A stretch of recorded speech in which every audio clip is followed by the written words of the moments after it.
Okay, Assalamualaikum murid-murid Catur SK Taman Daya 3. Okay, hari ini kita akan belajar prinsipal-prinsipal untuk buat opening dalam permainan catur.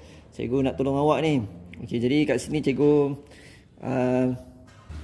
okay, dalam opening, prinsip yang pertama ialah control center. Control center yang cikgu maksudkan ialah yang mana kita kena pilih sama ada pawn E, pawn depan king ataupun pawn depan queen yang kita jalankan dulu.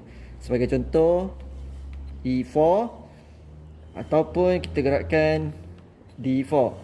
Okey, tak kira lah kita sama ada kita main putih ataupun kita main hitam, okey. Okey, tapi kebiasaannya kita akan jumpa ramai pemain akan gerakkan E4 di peringkat yang permulaan permainan dalam permainan catur. Okey, yang kedua, selepas kita dah control center, yang kedua ialah kita jaga king. Jaga king maksudnya kita akan buat castling.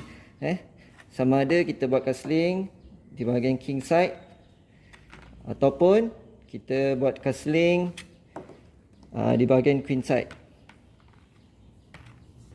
Okey, untuk gerakan king supaya dia selamat, iaitu buat castling sama ada king side ataupun queen side.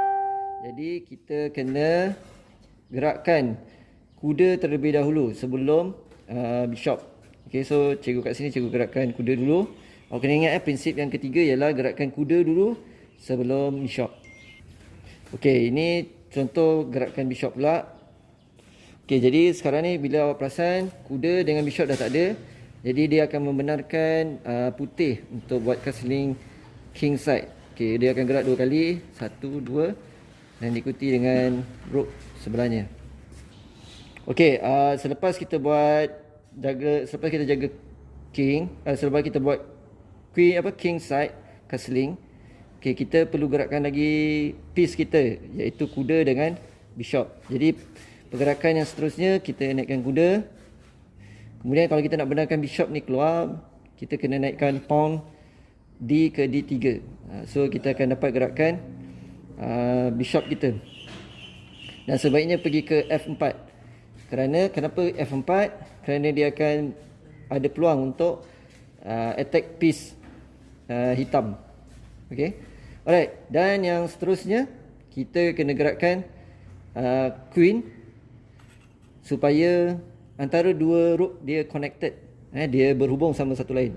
Okey, jadi rook ni jika dia berada di belakang pawn, dia takkan dapat berfungsi dengan baik kerana dia diblok oleh pawn dia sendiri. Apa yang kita kena buat ialah kita kena gerakkan dia di file yang kosong. Maksud file yang kosong, kita ada file A sampai file H. Maksud file yang kosong ialah apabila file tu dia tak ada pawn di depan. Macam ni contohnya, cikgu ambil pawn 8 2. Jadi file ni adalah file yang kosong. So rook adalah baik letak di sini. Okey, tapi dekat cerita ni kan tadi cikgu kata pasal control center. Apa maksud control center? Maksud dia pawn yang dekat depan center ni dia akan berlaku exchange, akan berlaku pertukaran disebabkan oleh, sebagai contoh, pawn ni makan. Okey, jadi dekat file E akan kosong kan. So tempat ni siapa yang dapat letak rook dulu dia adalah yang kira lebih baik, sebab dia dapat letak rook dulu. Okey, jadi ni inilah tempat rook yang paling sesuai sekali, iaitu open file. Okey, untuk opening ada lagi satu perkara yang awak perlu jangan buat. Okey, sekarang ni cikgu contohkan dia dalam bentuk pergerakan, iaitu jangan gerakkan piece sebanyak 2 kali. Okey, contoh cikgu gerakkan kuda. Lepas tu hitam jalan E5. Lepas tu kita jalankan lagi sekali kuda yang sama. Ini adalah satu pergerakan yang rugi kerana kita gerakkan piece 2 kali dalam suatu opening. Okey,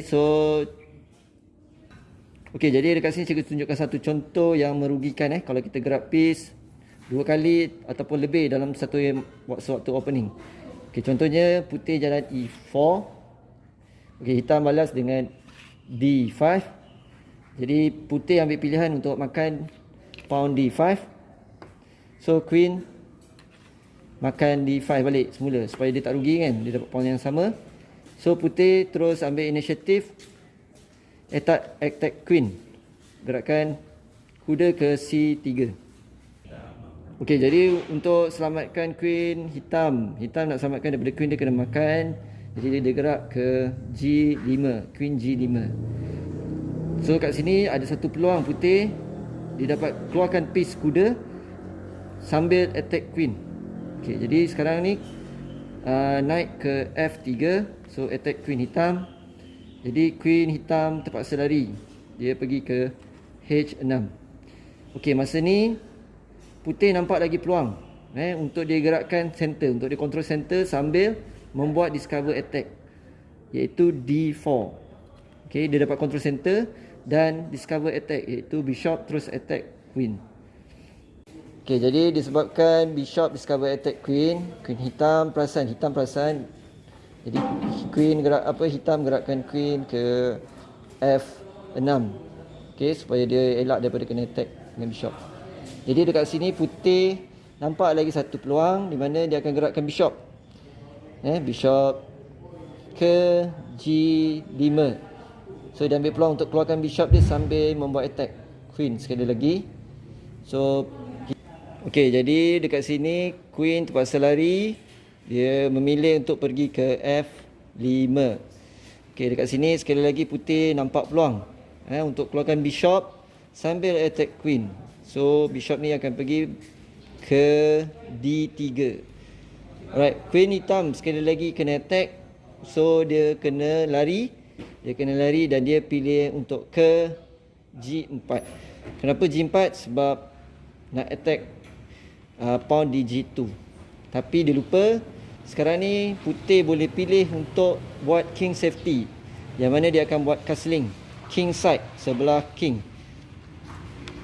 So kita akan gerakkan king 2 ke tapak, ke G dan rook ke F. So dekat sini kita nampak kelebihan putih.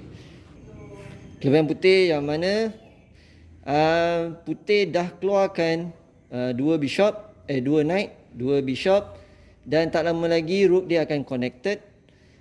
Yang mana hitam pula hanya masih keluar queen saja. So dia akan mengambil masa 5 atau 6 step lagi untuk keluarkan dia punya bishop, control center, keluarkan kuda dan buat king safety. So dekat sini nampak putih sangat-sangat ada kelebihan yang besar.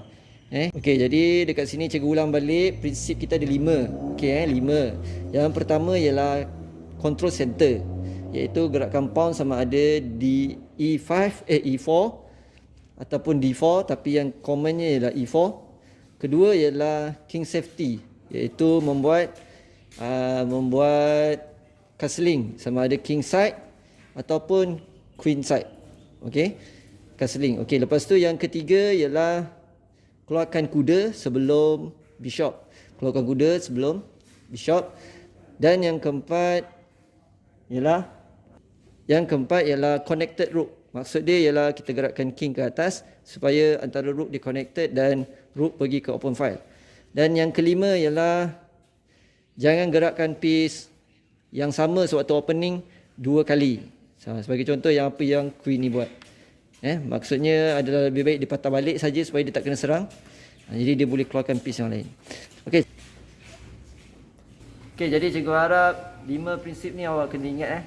Untuk awak lebih improve dalam 5 prinsip opening ni, awak kena ingat supaya awak lebih improve dalam opening main chess nanti. Alright, kita jumpa lagi dalam tournament nanti hari Jumaat.